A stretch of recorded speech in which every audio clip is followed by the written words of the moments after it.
اور پہلی بار قاری عبدالحی عابد صاحب مرحوم تشریف لائے تھے چھائیوان کی اس مسجد میں. قاری عبدالحی عابد صاحب رحمۃ اللہ علیہ اور حضرت شیخ مکی صاحب کی اکٹھے تقریر تھی. تو تقریر کے دوران حضرت شیخ مکی صاحب ابھی بیان شروع نہیں ہوا تھا, قاری صاحب نیچے تشریف فرما تھے. ایک صاحب نے نعرہ لگایا علماء حق, اس کا جواب کیا ہے؟ زندہ باد. ایک صاحب نے پھر نعرہ لگایا علماء حق زندہ باد. پھر نعرہ لگایا علماء حق زندہ باد. قاری عبدالحی عابد صاحب رحمۃ اللہ علیہ نے اس مسجد کے دامن میں بیٹھ کر یہ بات کہی, یہ نعرہ لگایا علماء دیوبند, اس کا جواب کیا ہے؟ علماء دیوبند, اس کا جواب کیا ہے؟ پھر علماء دیوبند. اب اس موقع پر قاری عبدالحی عابد صاحب نے فرمایا علماء حق ہیں ہی علماء دیوبند. اب اس کے بعد فیصلے خود کر لو. ادھر ٹھونستے تو نہیں ہو نا, ادھر ٹھونستے ہیں ہم سب. یہ ٹھونسنا آتا ہے لیکن یہ بات سمجھ میں کہ جی پتہ ہی نہیں چل رہا ہے کہ یہ صحیح کہہ رہا ہے وہ صحیح کہہ رہا ہے. ابھی بھی سمجھ میں نہیں آ رہا ہے کہ کیا سچ ہے کیا جھوٹ ہے. کوئی بات سمجھ میں آ رہی ہے؟ دعا کیا کریں ہمیشہ اللہ سے کہ اللہ تعالیٰ صحیح عقیدہ اور صحیح علماء نصیب فرمائیں. حضور صلی اللہ علیہ وسلم نے فرمایا العلماء ورثۃ الانبیاء, ان ابراہیم کان امتن کی جو آیت پڑھی تھی آپ خود اندازہ لگائیں یہ کام تھا یا نہیں تھا جو مولانا انور شاہ کاشمیری کر گئے. غور کرنے کی بات ہے. یہ شاگردوں کی سید عطا اللہ شاہ بخاری رحمۃ اللہ علیہ کے ہاتھ پر بیعت کر کر امیر شریعت کا لقب دے کر اس راہ پر چلایا کہ عقیدہ ختم نبوت کا دفاع کرو. خود ایک شاگرد تیار کیے مولانا محمد چراغ صاحب, آپ نے نام سنا ہے کبھی؟ یہ گجرانوالا کے تھے. کبھی گجرانوالا حضرات سے پوچھے, او علم معقول منقول کے وہ چوٹی کے عالم تھے. ٹھیک ہے, آگے سنیے گا آپ بات کو. ان کے ایک شاگرد ہوا کرتے تھے, میرا ارادہ ہے میں کبھی ان پر تقریر کروں گا انشاءاللہ. مولانا محمد چراغ صاحب کے مولانا محمد حیات صاحب رحمت اللہ علیہ. آپ تو نہیں جانتے, پتہ ہے ہمارے لوگ نہیں جانتے کہ جہاں علماء ہوتے وہاں فتنہ ہی نہیں. پتہ ہے ایک چوکور بکسا ہوتا تھا, اس میں کتابیں بھرے ہوتے تھے. اس کندھے پر اٹھا کر مولانا محمد حیات صاحب رحمت اللہ علیہ اس کندھے پر وہ چوکور بکسا اٹھا کر گاؤں کی گلی گلی میں اکیلے چل کے پتہ کیا آواز لگاتے تھے, او لوگو آؤ عقیدہ ختم نبوت سیکھ لو. اور پتہ ہے یہ قدرتی طور پر لا داڑھی ولا مونچھ, قدرتی طور پر بالکل داڑھی مونچھ نہیں تھی. میرے پاس ایک ان کی تصویر ہے, میں نے کسی کو دکھاتا نہیں. چہرے پر بالکل, کیوں, وہ قدرتی طور پر ہی ان کے چہرے پر بال نہیں تھا, قدرتی طور پر. اور پتہ ہے علماء یعنی جو رد قادیانیت کے اور عقیدہ ختم نبوت پر تو اتھارٹی تھے. علماء کہا کرتے تھے جہاں بیٹھے ہوتے تھے نا ایسے, تو کئی اکابر ان کا تعارف کرایا کرتے تھے, کہا کرتے تھے قادیانیوں کی اماں بیٹھی ہوئی. یہ پتہ ہے شاگرد کن کے تھے؟ مولانا محمد چراغ صاحب کے. استاد کن کے تھے؟ مولانا منظور احمد چنیوٹی کے. یہ ان کی زندگی کا ایک بڑا عجیب واقعہ ملتا ہے حضرت چنیوٹی صاحب رحمۃ اللہ علیہ کا. جب حضرت مولانا حیات صاحب فوت ہو گئے تھے, حضرت چنیوٹی صاحب رحمۃ اللہ علیہ ایک موقع پر اپنی جوتیاں اٹھا کر قبرستان میں ان کی قبر ڈھونڈے تھے اور روئے تھے. وہ بھی ایک بڑا عجیب واقعہ ہے, کبھی زندگی رہی تو آپ کو سنائیں گے. دعا کریں جو کچھ کہا گیا اللہ تعالیٰ قبول فرمائیں, اور دعا کریں اللہ تعالیٰ ہمارے عقائد ہمارے اعمال کو سنوارنے کی توفیق نصیب فرمائیں. دعا کریں کہ اللہ تعالیٰ اہل حق کی مجالس نصیب فرمائیں.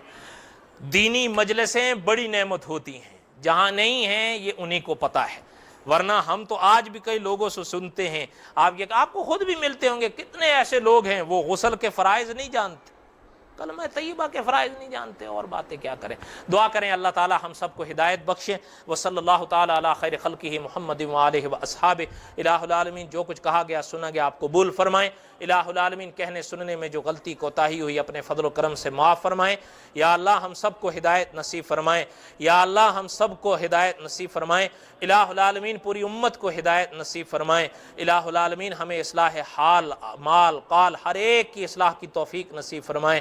الہ العالمین ہمیں اہل حق سے وابستہ فرمائیں۔ وصلی اللہ تعالی علی خیر خلقہ محمد و آلہ و